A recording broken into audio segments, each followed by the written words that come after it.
తేజు, నీకు గుర్తుందా? ఇంటర్మీడియట్లో అనుకుంటా నీకొకడు లవ్ లెటర్ ఇస్తే నా చెల్లికే లవ్ లెటర్ ఇస్తావా అని నేను వాడింటికెళ్ళి మరీ కొట్టాను. అప్పుడు నీకే కాదు, నాకు కూడా తెలీదు ప్రేమంటే ఏంటో.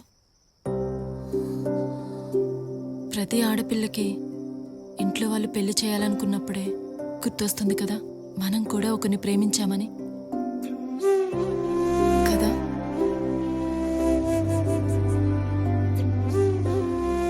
అప్పుడే ఇంట్లో వాళ్ళ మాట వినాలా లేక ప్రేమించిన వాడి మాట వినాలా అని తెలుసుకునేలోపే చాలా తప్పు చేసేస్తాం. ఇలాంటి సందర్భం నాకెదురైనప్పుడు ఇంట్లో వాళ్ళ సంతోషమే ముఖ్యమనుకున్నా. కానీ పెళ్ళైన తర్వాత రోజు నుంచి నేను ఏ రోజు సంతోషంగా లేను. జస్ట్ ఒక మిషన్లా బతుకుతున్నా అంతే. అలానే మీ బావేం చెడ్డవాడు కాదు, ఇన్ఫాక్ట్ చాలా మంచోడు. కానీ వేరే అబ్బాయిని మనసులో పెట్టుకొని మీ బావతో ఎలా సంతోషంగా ఉండగలను? నీకు ఉదాహరణకి మన పక్కింట్లోనో ఎదురింట్లోనో కాదు, నీ పక్కనే ఉంది. నువ్వు ఈ పెళ్లి చేసుకుని ఇంట్లో వాళ్ళని హ్యాపీగా ఉంచుతావా లేక నీకు నచ్చిన వాడిని పెళ్లి చేసుకుని లైఫ్ లాంగ్ హ్యాపీగా ఉంటావా? నువ్వే ఆలోచించుకో.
కాదని బయటికి వచ్చేసి తప్పు చేశాననిపించిన ఆ టైంలో సిద్ధు ప్రేమ కన్నా ఏది ఎక్కువ కాదనిపించింది. తేజు, నేనున్నాను కదా.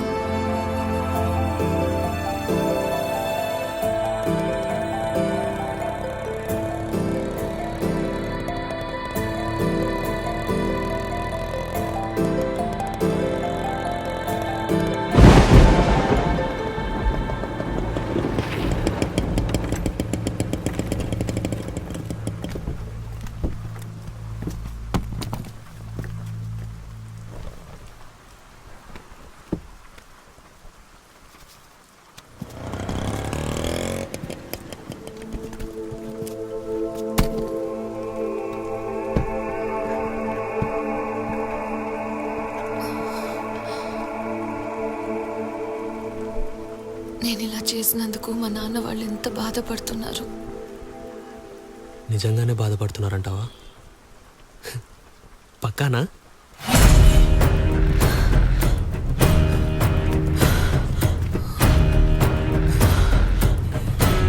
నీకు సిగరెట్ అలవాటు కూడా ఉందా?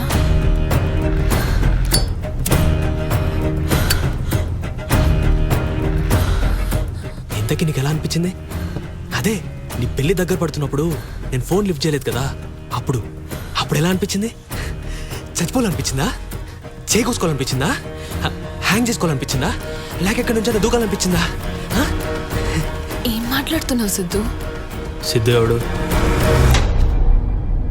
కళ్యాణ్, కళ్యాణ్, కళ్యాణ్, ఎందుకు ఇలా చేసావు? నీకేమైనా పిచ్చా? కాదు, నేను పెళ్లి చేసుకుందాం అనుకున్న అమ్మాయి పేరు తేజు కాదు.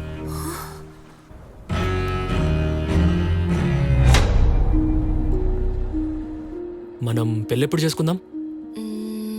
మా ఇంట్లో వాళ్ళు ఒప్పుకున్నాక. ఒకవేళ ఒప్పుకోకపోతే లేచిపోయి పెళ్లి చేసుకుందామా? లేదు కళ్యాణ్, మా నాన్నకి ఇష్టం లేకుండా నేనే పని చేయను. మరి మీ నాన్నకి ఎప్పుడు చెప్తున్నావు? రేపే ఒప్పుకున్నాక మెసేజ్ చేస్తాను. మెసేజ్ చేస్తానని చేయకపోతే ఆ పెయిన్ ఎలా ఉంటుందో తెలుసా నీకు? తెలిసే ఉంటుందిలే. బిజీగా ఉన్నారు. మీరు కాల్ చేస్తున్న వ్యక్తి బిజీగా ఉన్నారు.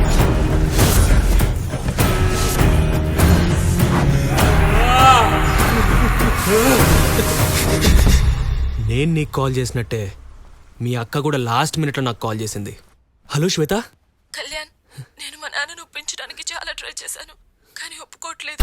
నన్ను మర్చిపో కళ్యాణ్, ప్లీజ్. శ్వేత విను విను, నేను చెప్పేది నువ్వు. హలో హలో హలో శ్వేత, హలో.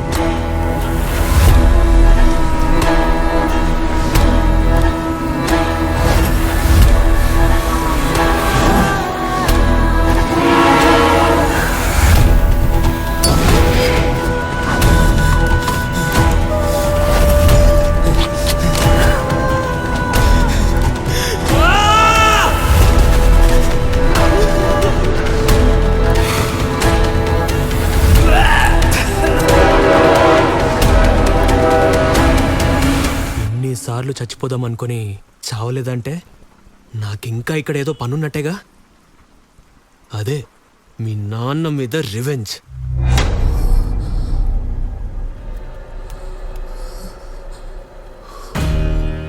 ఆ రోజు ఎస్కలేటర్ మీద మీ నాన్న పడిపోలేదు, నేనే పడేలా ప్లాన్ చేశాను.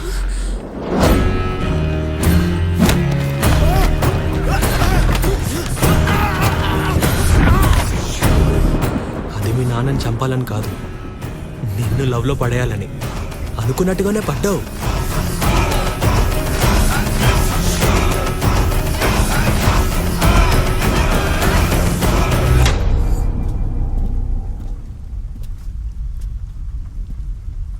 యాక్చువల్లీ నా ప్లాన్ నిన్ను హర్ట్ చేయడం కాదు.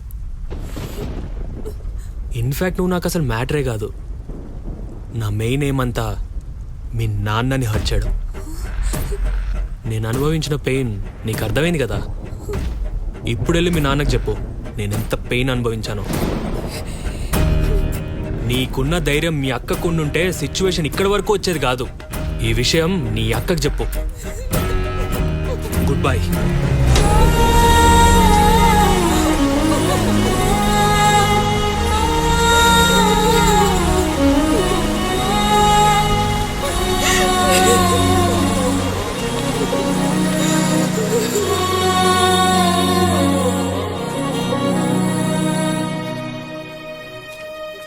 సార్ ఇంకేమైనా తింటారా? బిల్ ఇచ్చానా సార్?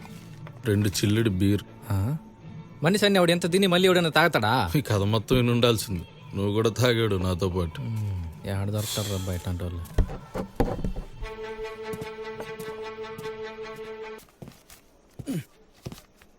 ఎంత? 420. అబ్బా, అటు ఇటు తిరుగుతూ ఆ అమ్మాయి చెప్పిన స్టోరీ విన్నా సార్. ఎన్నో ప్రేమ కథలు విన్నా కానీ ఇది మరీ దారుణం. పాపం సార్ అమ్మాయి. పాపమా? ఈ అమ్మాయిలు మనలాంటి వాళ్ళని ప్రేమించర్రా. పజ్జుందని, డబ్బు లేదని, ఇగో ఈ రింగిల్ జుత్తులు వేసుకొని ఒంటి మీద టాటూలు వేసుకున్నాను ప్రేమిస్తారు. ఆడ ఆఖరికి ముద్రేసి వెళ్ళిపోతాడు. ఆ జీవితాంతం చెరుపుకోలేక ఏడుస్తారు. ఈ బాటిల్ ఇగో ఎక్కువ ఆలోచించకు, వెళ్ళి రోడ్డు రుద్దుకో. పర్లేదమ్మా. సరే అమ్మా, నేను మళ్ళీ చేస్తాను.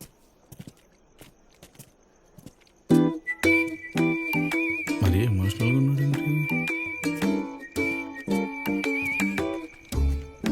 బ్రో. నాకు సాడ్ స్టోరీస్ అంటే పడవు, అంటే బాధపడలేను.